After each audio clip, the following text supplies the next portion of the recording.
आइए आप लोगों के सामने थोड़े से कुछ ऐसे जो श्रेणी क्रम और समांतर क्रम संधारित्र की धारिता की बात हम लोगों ने किया था, उसके लिए फार्मूला डिराइव हो गया हमारा, और मैं आशा करता हूं कि आप सब लोग उसको समझ भी गए हैं। चलिए आगे हम लोग देखते हैं आज इसी पर आधारित कुछ क्वेश्चंस। पहले हम उनके जो बेसिक कॉन्सेप्ट हैं उनको बच्चों समझ लेंगे, तो कुछ एक आपको क्वेश्चंस करवा दे रहे हैं जो आपके बोर्ड के एग्जाम में पूछ लिए जाते हैं। इस टाइप का क्वेश्चन होगा, कुछ नहीं, सिर्फ ये याद रखिएगा श्रेणी क्रम और समांतर क्रम कैसे जोड़े जाते हैं। ठीक है, टर्मिनल अलग अलग हो सकते हैं, एक नहीं रहते हैं, इस बात को ध्यान दीजिएगा। और जब टर्मिनल अलग अलग होते हैं तो उनके लिए हम अलग अलग भी बिंदु ले लेते हैं। देखिए जैसे ए और बी बिंदु दिया है, इसको जानने से पहले हम थोड़ा सा एक आधा और क्वेश्चन देखेंगे बेसिक वाले, जिससे हमारा कॉन्सेप्ट क्लियर हो जाए। जैसे हमने लिख दिया यहाँ पर 8 माइक्रोफैरड लिख दीजिए, क्या दिया हुआ है, धारिता। इसकी 10 माइक्रोफैरड लिख दिया धारिता, ठीक है, और इसको 7 माइक्रोफैरड कर दिया। कोई दिक्कत नहीं है, आप देखेंगे आपको सामान्य से क्वेश्चन दिए गए हैं। अब आपसे पूछेगा कि आप बच्चों ये बताइए कि ये जो चित्र दिया गया है ए और बी लिखा रहेगा परिपथ के अनुसार। क्वेश्चन क्या कहेगा ये समझने का प्रयास करिएगा। क्वेश्चन कहेगा परिपथ के अनुसार, किसके अनुसार, परिपथ के अनुसार क्या ज्ञात करना है बच्चों, तुल्य धारिता। क्या कहेगा, परिपथ के अनुसार तुल्य धारिता ज्ञात कीजिए। क्लियर। तो सबसे पहले हम यह देख लें कि तुल्य धारिता कैसे ज्ञात करते हैं समांतर क्रम और श्रेणी क्रम। और इसमें अगर आप देखिए तो दोनों क्रम आपको दिखाई देगा। ठीक है, ए और बी टर्मिनल अगर आप ध्यान से देखें तो उनके बीच में देखिए श्रेणी क्रम का मतलब होता है उसकी शाखा कहीं से कटी न हो, कहीं बटी न हो। शाखा का मतलब यह है कोई टर्मिनल बीच में न उसके आए, जहां तक वो सीरीज में जुड़े रहे वहां तक हम समांतर श्रेणी और क्या कहते हैं श्रेणी क्रम दोनों का नियम लगा के आराम से हम फाइंड आउट कर सकते हैं तुल्य धारिता। जब इसके कॉन्सेप्ट को समझे रहेंगे तभी समझ पाएंगे। अगर बच्चों हम जैसे दो को लेके देखें, अगर हम कहें कोई दो संधारित्र हैं, हम इनका नाम दे देते हैं, इसको लिख देते हैं C1, इसको लिख देते हैं C2, इसका नाम दे दिए C3। हम दो की ही बात करते हैं क्योंकि पहले दो जोड़ेंगे, तीन है तीन जोड़ेंगे, ज्यादातर दो की ही बात की जाती है इंटर लेवल तक। तो अगर हम कहें दो संधारित्र की धारिताएं कितनी, हम कहें दो संधारित्र, ठीक, जिनकी धारिताएं ऐसे भी लिख सकते हैं, जिनकी धारिताएं 10 माइक्रोफैरड तथा 5 माइक्रोफैरड। ठीक है, अब आपसे कहा गया कि दो दिया हुआ ये क्या है, 10 माइक्रोफैरड की धारिता है और 5 माइक्रोफैरड की धारिता है। अगर कहा जाए कि इन दोनों को श्रेणी क्रम और समांतर क्रम में जोड़ा जाए तो बताइए किसकी धारिता अधिक होगी या किसकी कम होगी। तो आप जानते हैं जो समांतर क्रम होता है उसका संयोजन हमें अधिक धारिता प्रदान करता है। जब किसी संधारित्र की धारिता अधिक होने का मतलब यह है किसी चालक जो होता है, हमारा कंडक्टर जो हमको मिलता है, उस कंडक्टर के आकार और आकृति में बगैर परिवर्तन के हम उस पर आवेश की मात्रा को बढ़ा सकते हैं। यही हमारा संधारित्र होता है। और संधारित्र को हमने बताया भी है, संधारित्र बच्चों एक ऐसा समायोजन होता है, ठीक है, जो क्या करता है, किसी चालक की धारिता को बढ़ाने का काम करता है। लेकिन अगर आप इसी बात को रेजिस्टेंस में ले जाइए तो रेजिस्टेंस में आप देखेंगे किसी भी चालक में जो प्रतिरोध का काम होता है वह उसमें क्या करता है, करंट के मान को कम कर देता है। और यहाँ देखिए जस्ट उसका उल्टा है। क्लियर। इसीलिए दोनों का जो फार्मूला है वह भी आप देखेंगे उल्टा ही दिखलाई देता है। अगर आप श्रेणी क्रम में जोड़ रहे हैं क्या प्रतिरोध, उसमें R1 + R2 + R3 आप जोड़ते हुए आए हैं 10 तक। लेकिन जैसे ही आप संधारित्र को जोड़ते हैं उसी का इन्वर्सली हो जाता है, यानी उसी का उल्टा। यानी दोनों का कंट्राडिक्शन हमेशा याद रखिएगा। कभी कभी होता क्या है कि एग्जामिनर जब आते हैं प्रैक्टिकल लेने तो आपसे संधारित्र भी पूछ लेते हैं और रेजिस्टेंस भी पूछ लेते हैं। जो आपसे पूछे वो आप बता सकते हैं। ठीक है, अगर प्रतिरोध का मान अधिक होगा तो परिपथ में धारा कम प्रवाहित होगी, क्योंकि प्रतिरोध का मतलब ही होता है, रेजिस्टेंस का मतलब होता है किसी भी चालक में जो धारा अधिक बह रही है उसके मान को कम करना। जैसे वोल्टेज बढ़ जाए तो मतलब इसीलिए हम फ्यूज बांधते हैं, तमाम सी परिपथों में तमाम सी कार्यप्रणाली काम आती है। चलिए अब देखते हैं, प्रश्न की ओर चलते हैं। मैं आशा करता हूं कि प्रश्न की ओर चलने से पहले जितने कॉन्सेप्ट है वो क्लियर हो गए होंगे। तो हम कहें इनको श्रेणी क्रम में अगर जोड़ा गया है इनकी तुल्य धारिता आप क्या करेंगे, दो प्रतिरोध है तो आप लिखेंगे 1/C = इसको क्या कहेंगे 1/C1 + 1/C2। तो इसका हम देखेंगे, इसका पहले आप क्या ले लीजिए, एलसीएम लीजिए। एलसीएम लेंगे C1 × C2 हो जाएगा और ये होगा C1 + C2। तो अब इसका रेसिप्रोकल यानी इसका इनवर्स है, तो C निकालना है, हमें तुल्य धारिता निकाली है, तो इसका उल्टा हो जाएगा C1 C2 अपान C1 प्लस C2। इसका मतलब ये है कि किस क्रम में जोड़ा गया था, ये बच्चों याद रखिएगा, ये श्रेणी क्रम का व्यंजक हमें प्राप्त हुआ। किसका? श्रेणी क्रम में ये हमें प्राप्त हुआ था।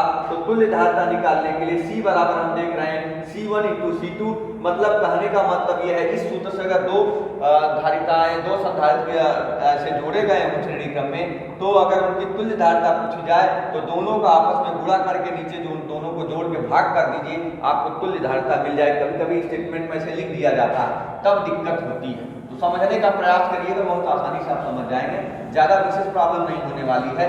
यानी कि अगर दो संधारित्र दिए गए हों श्रेणी क्रम में हो, तो इन दोनों का गुणा, ठीक है, गुणा का मतलब आप देखें हैं तुल्य धारिता अभी भी हमने निकाला श्रेणी क्रम में, C इक्वल टू हमने लिखा C1 इंटू C2 अपान C1 प्लस C2, यानी दोनों का गुणा करके दोनों को जोड़ के भाग दे दीजिए तो तुल्य धारिता मिल जाती है। यानी आप ये याद रखिएगा कि जब श्रेणी क्रम में दो संधारित्र जोड़े गए हों, उनकी अगर धारिताएं आपको दी गई हों, ठीक है, तो आप उसका क्या कर सकते हैं, आप उसको आसानी से उन दोनों का गुणा करिए, ठीक है, और दोनों को जोड़ दीजिए, उसका भाग कर दीजिए, आपको तुल्य धारिता मिल जाएगी। चाहे वैसे कर लीजिएगा, जो बच्चे थोड़ा समझदार हैं वो समझेंगे इस बात को। कभी कभी आपसे पूछ लिया जाता है कि आपको घुमाने के लिए आया, पूछ लिया जाएगा कि अगर दो संधारित्र हैं, अगर उनकी धारिताएं ज्ञात हो और उनका आपस में गुणा कर दिया जाए तथा उनका योग कर दिया जाए और फिर भाग कर दिया जाए, तो बताइए किस प्रकार का क्रम प्राप्त होगा। तो आप तुरंत दिमाग लगाएंगे, ये तो थोड़ा नया क्वेश्चन है, लेकिन नया क्वेश्चन नहीं, उससे संबंधित है, आप कह देंगे श्रेणी क्रम में। और कहता है डायरेक्ट जोड़ दे रहे हैं, तो आप डायरेक्ट जोड़ने का मतलब सीधी सी बात है समांतर क्रम में। तो जब भी हम इसको लगाते हैं, क्या संधारित्र जोड़ते हैं, तो हम सबसे पहले यही देखते हैं कौन सा संधारित्र का संयोजन कितना सरल है। जो सरल होगा, आप देखिए इसमें 3 संधारित्र हैं, 2 तो श्रेणी क्रम में जुड़े हैं, तो एक समांतर क्रम में, अगर इन दोनों को श्रेणी क्रम में जोड़ देंगे तो इसका संयोजन समांतर क्रम हो जाएगा।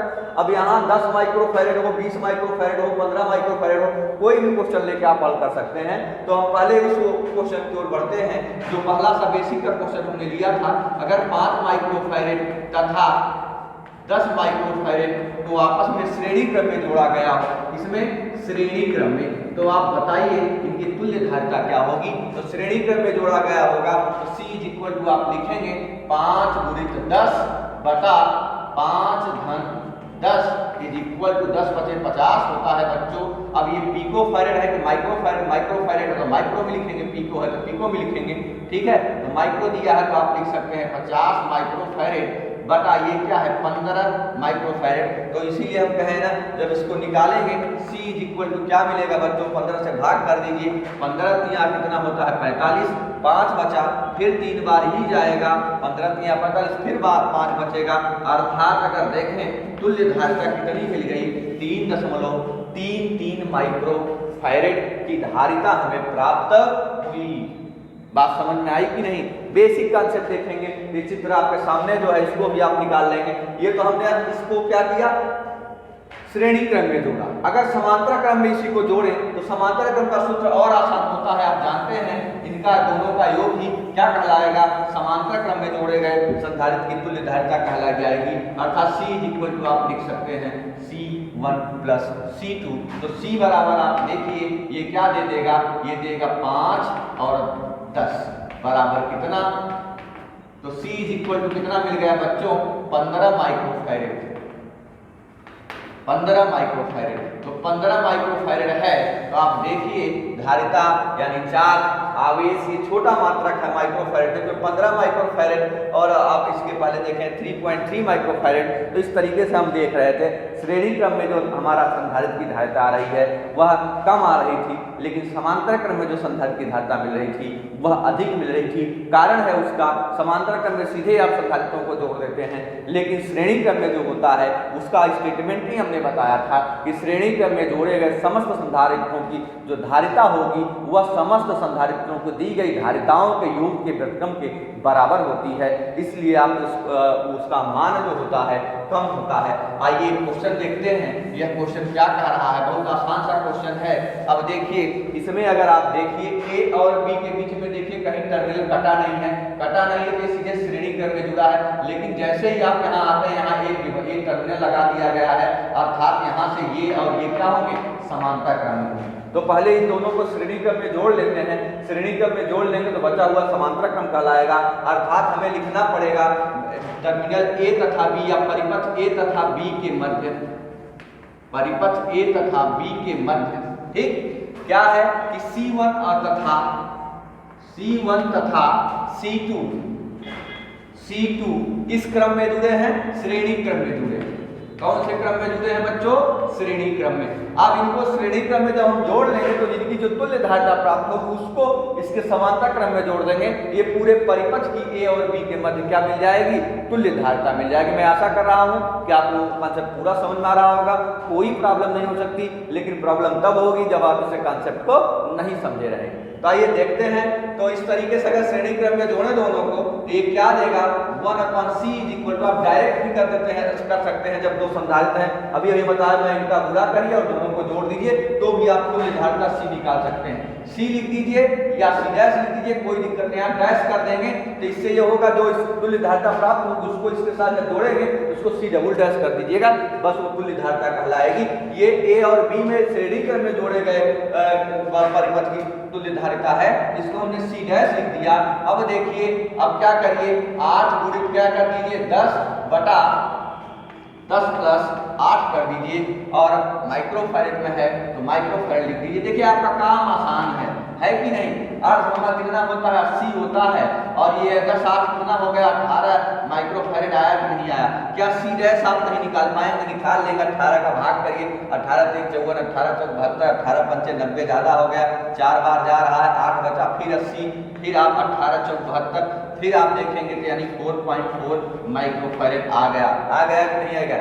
c डैश कितना आया, यानी श्रेणी क्रम में जो जोड़ा गया संधारित्र है उसकी धारिता अगर देखें तो 4.4 क्या माइक्रोफैरेड। अब ये जो संधारित्र इनका दोनों का योग जो संधारित्र हमें देगा, यहाँ पर जो मिलेगा अगर इन दोनों परिपथ को हटा दिया जाए क्योंकि इनका काम तो खत्म हो गया, तब अब इनके बीच में जो संधारित्र होगा उसकी धारिता कितनी होगी बच्चों, उसकी धारिता आप देखेंगे कि अगर इसको ऐसे ही लगा दिया जाएगा तो इस तरीके से इसकी धारिता होगी 4.4 माइक्रोफैरेड। मैं बच्चों आपका कॉन्सेप्ट डेवलप कर रहा हूं, उसको अच्छे समझने का प्रयास करिएगा।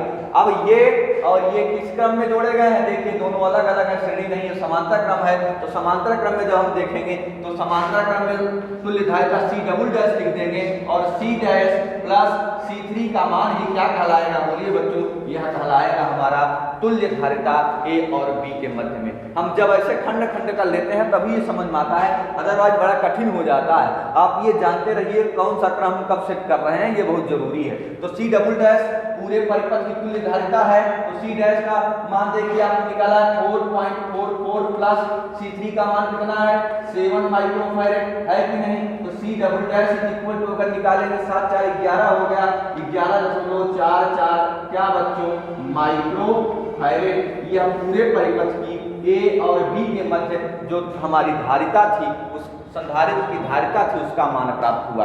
अर्थात इस वाले परिपथ में हमने देखा कि श्रेणी क्रम का भी संयोजन था और समांतर क्रम का। पहले हम उसको जोड़े जो 2 था, फिर उसके बाद 2 बचा, फिर इस तरीके से 2 का पेयर करके जोड़ते हैं तो बड़ा आसानी से हमारा काम हो जाता है। क्लियर। इसलिए हमेशा संधारित्रों को क्रम से ही जोड़िएगा, जिससे आपके लिए क्वेश्चन क्या हो जाए बच्चों, आसान हो जाए, कठिन न रहे। आइए क्वेश्चन और इसी पे बना के देख लेते हैं। सीधा सा क्वेश्चन बनाएंगे और उसको आप लोग बड़ी आसानी से समझ जाएंगे। मैं जान रहा हूँ कि आप लोग समझ गए होंगे, कुछ बच्चों को थोड़ा बहुत डाउट होगा, उसको भी एक क्वेश्चन और लेकर हम क्लियर कर देंगे, ठीक है, उसमें कोई दिक्कत नहीं है। देखेंगे ये सब क्रम कैसे जोड़े जा रहे हैं, अर्थात इनका नियम कैसे काम कर रहा है। क्लियर? इस बात को विशेष याद रखिएगा कि क्वेश्चंस जो आएंगे बड़े सरल आएंगे, लेकिन उस क्वेश्चन का जो कॉन्सेप्ट होगा अगर वो क्लियर नहीं होगा तब आप नहीं कर पाएंगे। ठीक है, आइए एक और संधारित्र का संयोजन दिखा देते हैं आपको, बड़ा सरल था है, उसको भी देख लेते हैं। एनसीईआरटी का क्वेश्चन है, एनसीईआरटी बेस पर है, बहुत बार पूछा गया है। तो आप देखिए, कोई एक टर्मिनल दिया है, यह ए है और एक टर्मिनल क्या है, बी है। आप जानते हैं हमेशा ए और बी के मध्य ही क्या पूछा जाता है, संधारित्र की धारिताएं पूछी जाती रहती हैं। तो आपको थोड़ा सा दिमाग लगाना पड़ेगा और देखेंगे जो परिपथ बन रहा है बहुत अच्छा सा परिपथ है, बस आपको करना क्या है, उसको समझ लेना है। यहाँ पर भी क्या किया, यहाँ से इसको जोड़ दिया है, ठीक है, उसके बाद दो संधारित्रों को जोड़ा है। अब आपसे ये पूछा जाएगा कि आप ये बताइए इनके मध्य तुल्य धारिता ज्ञात कीजिए। देखिए परिपथ थोड़ा कठिन हो गया, बड़ा सा हो गया, लेकिन कुछ नहीं है अगर आप हमारे कॉन्सेप्ट को जान रहे हैं। हम हमेशा ए से जो शुरू होता है उसी का क्रम लेके चलते हैं, फिर बी तक पहुंच जाते हैं। अगर बच्चों इसमें हम कुछ भी मान रख सकते हैं कि ये देखिए पहले कितनी प्लेटें लगी हैं, C1 C2 C3 उसका नामकरण कर दीजिए और सीरियल से ही करिएगा। ये C1 है, ये C2 होगा, ये C3 होगा और ये C4 होगा। अब आपसे बोल देगा दिए गए परिपथ में, ठीक है, क्या बोलेगा, दिए गए परिपथ के अनुसार, किसके अनुसार, परिपथ के अनुसार, ठीक है, यदि सभी संधारित्रों की धारिताएं, यदि सभी, देखते चलिए, सभी संधारित्रों की धारिताएं क्या किया, बराबर कर दिया। क्या किया, अर्थात उसमें लिख देगा, लिखेगा क्या, C1 is equal to C2 is equal to C3 is equal to C4 is equal to दे दिया क्या, 100 माइक्रोफैरेड। अगर ये ना समझ में आए तो फिर और छोटा कर देते हैं, C2 C3 is equal to, ठीक है, C4। दोनों क्वेश्चन को हम देख लेंगे, बड़े आसान से क्वेश्चन होंगे, ठीक है, समझ में आ जाएगा। अर्थात पहले केस को देखते हैं, दो क्वेश्चन हमने ले लिया यहाँ, 1 और 2, और पहले क्वेश्चन के लिए हमने लिया C1 C2 C3, ये सब 100 कितने हैं, 100 पिकोफैरेड लिख दिए, ये माइक्रोफैरेड लिख दीजिए। अगर पिको लिखता है तो पिको लिख दीजिए, कोई बात नहीं है। यहाँ माइक्रो लिखे हैं, लेकिन अगर पिकोफैरेड भी लिख देगा तो कोई दिक्कत नहीं, सिर्फ मात्रक बदलेंगे और कुछ नहीं बदलने वाला है। C2 का भी मान इसने दे दिया 100 pf। अभी माइक्रोफैरेड वाला भी क्वेश्चन लेंगे, क्योंकि एक pf वाला ले लेते हैं, क्योंकि बच्चे सोचते हैं सर पिकोफैरेड का मतलब भी बताए हैं, बदलना है तो बदल सकते हैं जब आवश्यकता हो तब। तो C3 इज इक्वल टू लिख दिया 100 pf, और यहाँ पर भी C4 इज इक्वल लिखा है 100 pf। अब कह रहा है A और B के मध्य क्या ज्ञात कीजिए, तुल्य धारिता ज्ञात कीजिए। आसानी से आप निकाल सकते हैं, अगर हमारे नियम के अनुसार अगर आप चलेंगे तो बड़े आसानी से आपका क्वेश्चन हो जाएगा। आइए देखते हैं, बहुत छोटा सा क्वेश्चन है। अगर आप देखिए तो A से चलने वाले सबसे पहले A का ही अनुकरण करिए। A जब यहाँ तक आया होगा, देखिए हम डायरेक्ट C2 C3 को नहीं जोड़ेंगे, C1 से पहले देखेंगे कौन सा जुड़ा हुआ है। तो C1 से क्या, यहाँ तक देखिए, यहाँ तक जब आया इस वाले स्थान तक तो C1 क्या था, श्रेणी में था, लेकिन यहाँ से दो शाखाएं बढ़ गई, एक इधर और एक इधर। इधर दो संधारित्र है, इधर एक है। तो इस C1 का अगर पहले जो एक संधारित्र ये जुड़ा हुआ है, इसको हम समांतर क्रम में जोड़ दें तो कहने का मतलब ये हो कि इसके स्थान पर ये एक हो जाएगा और एक हो जाएगा, तीनों बचे हुए संधारित्र क्या कहलाएंगे, श्रेणी क्रम में कहलाएंगे। अर्थात C1 और C4 किस क्रम में हैं, अगर देखें C1 तथा C4 बच्चों किस क्रम में प्राप्त हैं, समांतर क्रम में। और समांतर क्रम में तुल्य धारिता जोड़ना बहुत सरल सा काम होता है, इसलिए आप समांतर क्रम में हैं उनको समांतर क्रम में जोड़ दीजिए। देखिए जैसे हम यहाँ से चले, ऐसे आए, इस स्थान पर आए, यहाँ पर दो शाखाएं बटी, एक इधर आई एक इधर आई, इधर दो संधारित्र जुड़े हुए हैं, ए पर ही आ रहा है। लेकिन जब ये यहाँ से चलने का मतलब है क्या, इसको ऐसे ले जाइए, लेकिन वह रूल जो हमारा कहता है C1 से ही चलेंगे, फिर C2 C3 और फिर कहाँ आएंगे, अब C4 कहने के लिए हम इन तीनों को जोड़ देंगे तो ये किसमें होंगे, ये श्रेणी में है, ये समांतर में, ऐसे भी जोड़ सकते हैं। लेकिन अगर हम C1 और C4 को देख रहे हैं समांतर क्रम में है तो दोनों को समांतर क्रम में जोड़ देंगे, अब जो बचेगा वो श्रेणी क्रम ही कहलाएगा, कोई दिक्कत नहीं करेगा। तो C1 और C4 किस क्रम में है, देखिए समांतर क्रम में है। तो समांतर क्रम में आप जान रहे हैं, अगर हम कहें इनमें तुल्य धारिता C डैश हो तो 100 और प्लस 100 क्या पिकोफैरेड है कि नहीं है, तो C डैश जो समांतर क्रम में हम जोड़ रहे हैं उसका मान कितना हो जाएगा, 200 पिको फैरेड। और जब 200 पिको फैरेड मिल गया बच्चों तो इसका संयोजन हो गया खत्म, हो गया कि नहीं, इसका संयोजन होगा तो यहाँ पर एक संधारित्र बचा, अब इसकी कोई शाखा तो बचेगी नहीं, अर्थात अगर इसको हम समाप्त कर दें तो बचा हुआ हमारा जो टर्मिनल होगा वो बी ही तो होगा, यानी जो इसकी अब यहाँ पर अगर C1 को हटा दिया जाए, मिला क्या हमें बताइए, जो मिला वह यही मिला, जो मिला वह हमें यही मिला कि 200 पिको फैरेड। कितना मिला?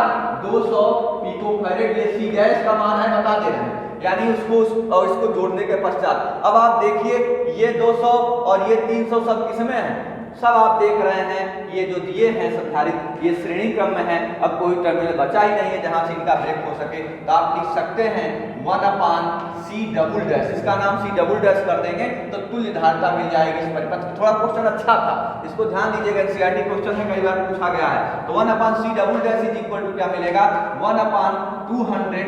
गुणा गणित पर मत जाइए, कॉन्सेप्ट पे चलिएगा, नहीं तो गड़बड़ा जाएगा क्वेश्चन, हम पहले बता दे रहे हैं। कॉन्सेप्ट जितना अच्छा होगा तभी ये क्वेश्चन आएंगे। तो अगर हम देखें 1/C double dash is equal to, इसका एलसीएम लीजिए 200 आएगा, और आप जान रहे हैं 1 + 2 + 2 इज इक्वल टू देखेंगे तो 5/200 आएगा। ये C डबल डैश का मान नहीं है, जब इसको उल्टा करेंगे तब C डबल डैश का मान मिलेगा, अर्थात C डबल डैश का मान हमने देख लिया है कि C double dash is equal to क्या मिलेगा, 200/5, और C डबल डैश अब काट देंगे तो 40 क्या आएगा, पिको फैरेड आएगा। क्लियर? 2 संधारित्र और 3 संधारित्र जो भी वैल्यू दिया रहेगा उसका मान हम निकाल लेंगे। अर्थात आज हम लोगों ने श्रेणी क्रम और समांतर क्रम में जोड़े गए संधारित्रों की तुल्य धारिता की बात स्पष्ट तौर से कर लिया, और हम आशा कर रहे हैं कि आप लोग इसको अच्छे से समझ गए होंगे। बहुत बहुत धन्यवाद।